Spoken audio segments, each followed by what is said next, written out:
Welcome back. Today's episode is called Preparation Helps Ease Anxiety, back to Homeschool 2021.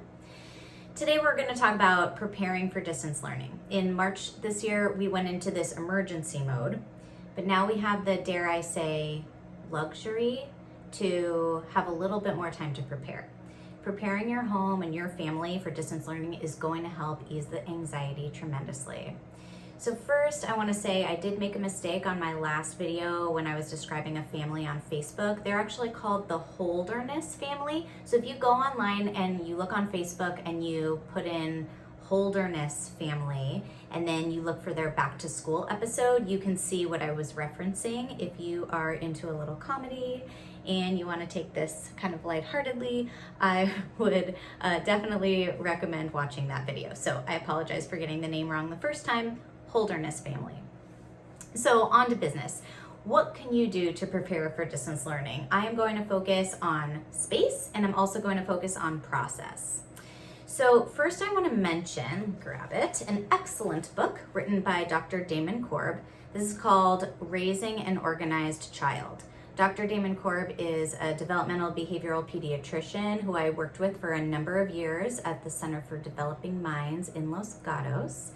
This is an amazing book, and I bring it up because it's a really fantastic book that maps out 5 simple steps to raising an organized child, and it does so across all different ages. So it has a guide for infants, toddlers, preschoolers, school-age children, and teens, and the content is highly effective for kids even outside of COVID. It was not written for COVID, but I'm going to kind of relate it to where we are now. If you take the time to read it or listen to it, because it is also available in an audiobook, I think it's going to provide you really effective step-by-step guidance for your kids, and it's also going to give you an idea of what you can expect from your kids at certain ages. I am going to briefly talk about the steps in this book and how you can relate them to your home in distance learning. So first of all, number 1, be consistent. So when you set up your plan for distance learning, you have to be consistent with your expectations, your routine, your structure, etc. You've got to stick with it. Be consistent. Don't start off good and then veer off down a negative path, okay? Number 2, introduce order. So that means that every day there is an order and a structure into how the day is going to go, and everything has a beginning, a middle, and an end. So the school day and your work day have a beginning, a middle, and an end, right? And to help each day from running into the night to running into the day to running into the night, make sure you know when the beginning, the middle, and the end of each day are. Number 3, give everything a place. This is going to be true where the work happens, where the breaks happen, and when you enjoy family time after school and after work. This also relates to tools and supplies that your child is going to need at his workspace. Like, how are the items going to be stored? What are you going to use to store these things? Where are they going to be housed? Are they going to stay on the kitchen table all night, or are you going to take them off? Things like that. Number 4 is to practice forward thinking. So help your child plan for the next day in terms of what classes are coming up, what homework is due, what tests are coming up, what are the expectations for the following day, and what might happen or what might the consequences be if your child is not prepared for the next day. And number 5, promote problem solving. This is going to be tough for all of us. So instead of staying fixed and focused on the negative in this situation, promote creative problem solving and thinking in your home and figure out how you're going to work through this together. I could go on and on about the concepts in this book, but if you're interested in learning more, I just highly recommend that you read or listen to the book. Again, Raising an Organized Child by Dr. Damon Korb. Highly recommend it. So now I want to talk about setting up the workspace for your child. I suggest that the workspace be somewhere that's other than your kid's bed. In a perfect world, beds would only be for sleeping. I know that that's pie in the sky thinking, but if you can, make sure that your kid is out of his bed to do his work. Have your child be involved in the process of setting up his or her workspace. So make it a fun activity, allow for ideas from them to help set up their space, get their input, have them help design it. Keep your child's learning style in mind too when you consider whether he should be in his room alone, whether he might be at a desk in a hallway or in another room where you could check in intermittently, or whether he needs to be right there next to you at the kitchen table or an adult, just with someone to make sure that they're staying on task or he's staying on task.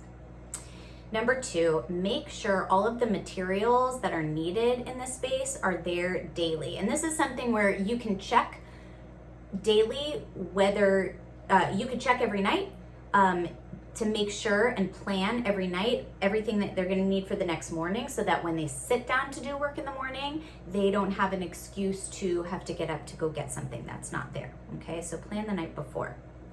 Number 3, the space should be quiet, and during synchronous learning, your student could wear headphones if he's in the same room as other people in the house that also have to be focused and concentrated on different things.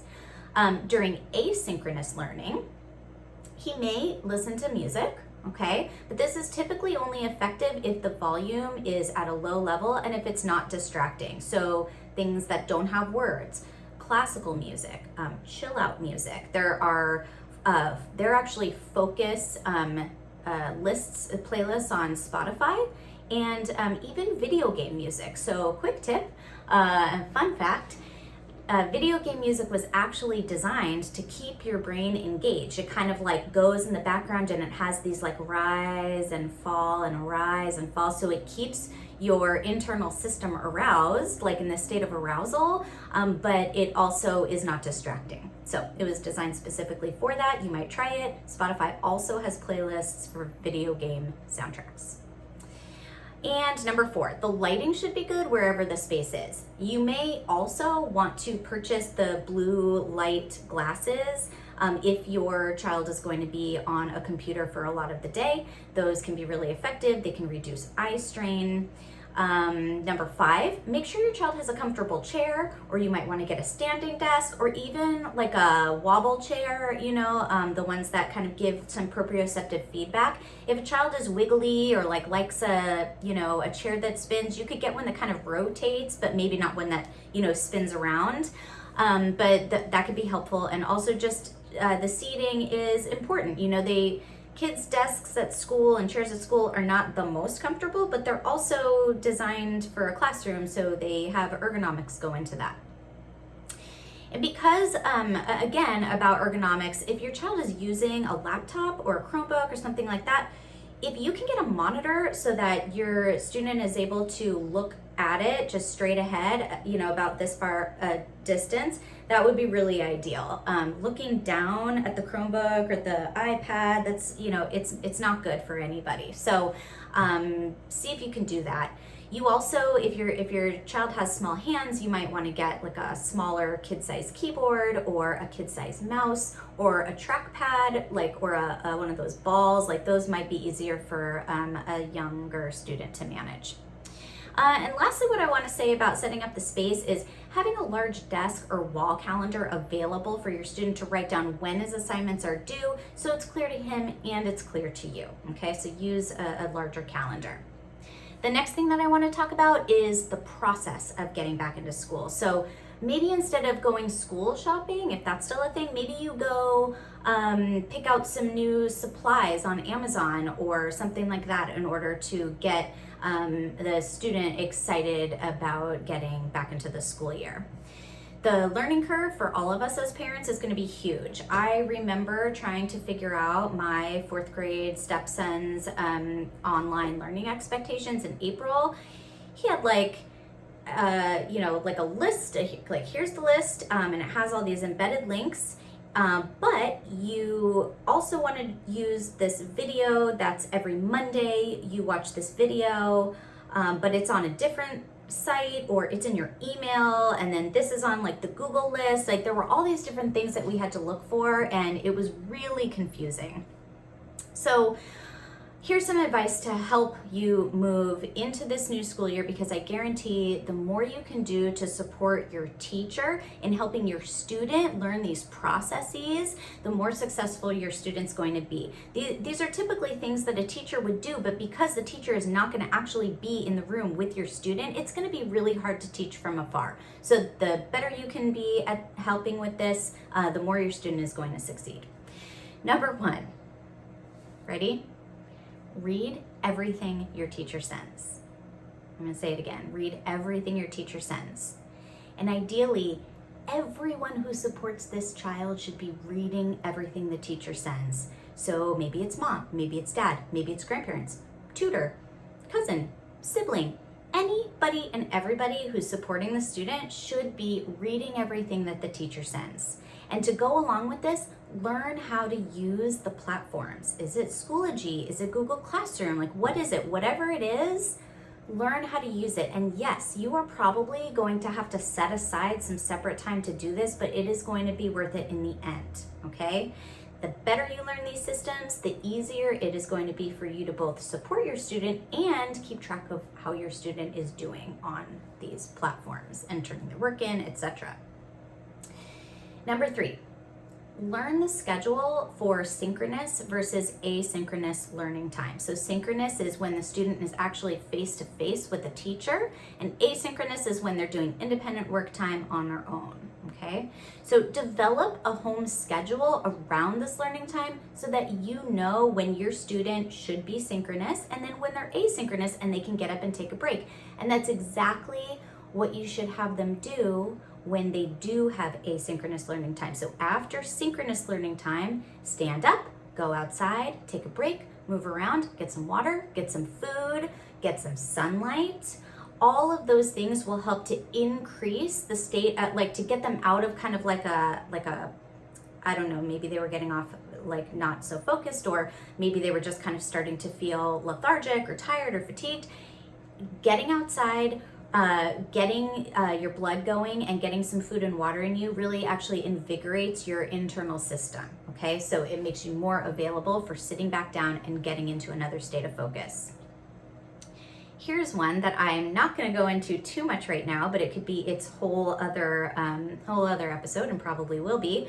But recreational screen time should be reserved for after school only. I'll say it again, recreational screen time should be for after school only, okay? So during a typical learning day, except for if kids are in like late middle school or high school and they can use their phone or their iPad during like a break or lunch or something, there is no video game playing, there is no, social time on electronics for young kids especially, so after school time only. If you do allow your child to use screen time during the day, just make sure you put a time limit on it, okay? So like 15 minutes, and maybe it's even something that your student earns, because believe it or not, and I'm sure you do believe it, teachers will use iPad time as a reward. They'll also use it as a choice in choice time. So this can still be done, right? But there's always a time limit on it. It's never just like you forget about your kid who's on the screen and you go into a work meeting and then you get off the work meeting and they're still on the screen, okay? Number 5, during school time, have the notifications turned off. This is a good tip for you as well. So any alerts for your social media, for your email, any alerts that you receive, turn them off, because that takes, the notifications take away from productivity. They distract you, even if it's just a little thing that slides across the screen with no words. And even if it's just a little red 1 or 2 or 3 next to your Facebook thing, like those are all distracting. It's the little red apple that is constantly trying to vie for your attention. There are even things that you can do to limit yourself from even being able to access distracting websites. So for example, there is something called a self-control app. Go to selfcontrolapp.com and you will find, for Mac and for PCs, you will find these applications that allow you to block yourself from certain websites for specific periods of time so that you are not tempted to be distracted. And lastly, what I want to say about this is number 7, use a daily family calendar so that your child can see what time you are busy and what times you are in meetings so that you can minimize your disruptions and your interactions with your child. Make sure that you go over this schedule in the morning and make a plan for what your child can do if they need help, okay? And like, when can they access you, when can they not, and what really constitute as an emergency. Not like, I'm hungry, I need lunch, or, like, what is really an emergency? And that is the only time that they can distract you outside of the times that you have designated as your work and non-work times. Another thing is, don't be afraid to use rewards and consequences for positive and negative behavior. This may be new terminology for you, so I'll describe it a little bit. The best way to get the behavior that you want from your child is to reward that behavior. Reward the positive behavior. In other words, incentivize the appropriate behavior, okay? So just like school teachers do with classroom management, they do this, okay? So the way this works is you make the expectations very clear of what you want to happen.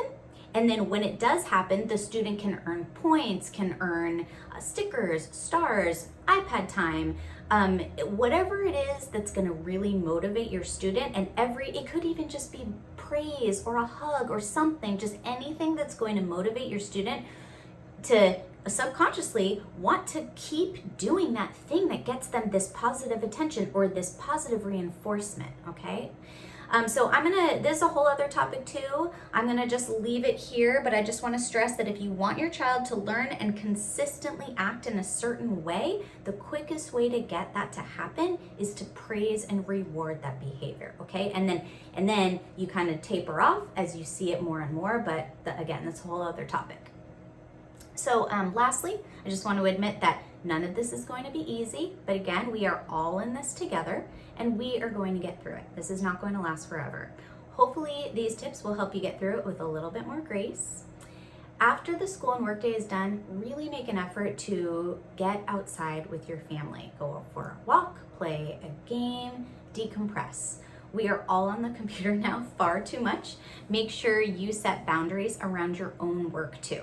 It's very hard to separate given that we're not leaving the house much. And I definitely felt myself that like working more into the evening hours. And I'm really gonna start out this new school year by trying to set some boundaries around when it's not work time. Because like my work now is at the dining room table, right? So if I'm at the dining room table and my computer's there every time I walk by it, whether or not it's work time or not, it's so easy for me to keep working, right? So I need to work on setting boundaries around my work too. Maybe I need to close my computer. Maybe I need to put my computer on a different table or in a bag and let it charge and just kind of like get myself off of the screens and work, okay? So commit to your own boundary setting as well. Thank you for watching. Thank you for listening. Please let me know if you like this video. Now that I'm on YouTube, like a YouTuber, whatever, subscribe, share this resource with whoever you want. I also have this content in the description so that you can access it and you can access the resources I talked about and kind of the little points I went through. Coming up this week, I'm going to be interviewing professionals in the Bay Area and beyond, because now that we're all virtual, it doesn't really matter where we are unless your license has you working only in California. But I am going to be interviewing some professionals.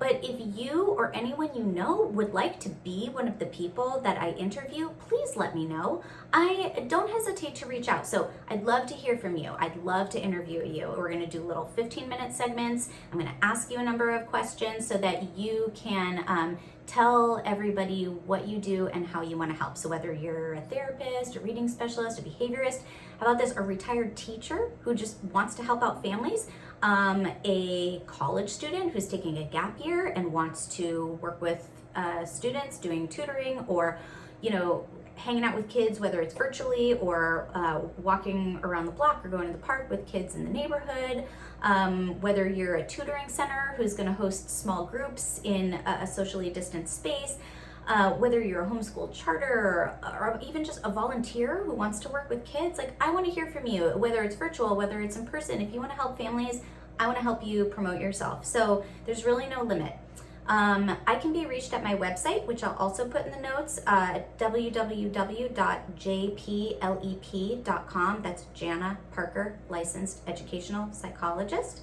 or you can email me at jana@jplep.com. Thank you so much for listening, and I'll be back shortly.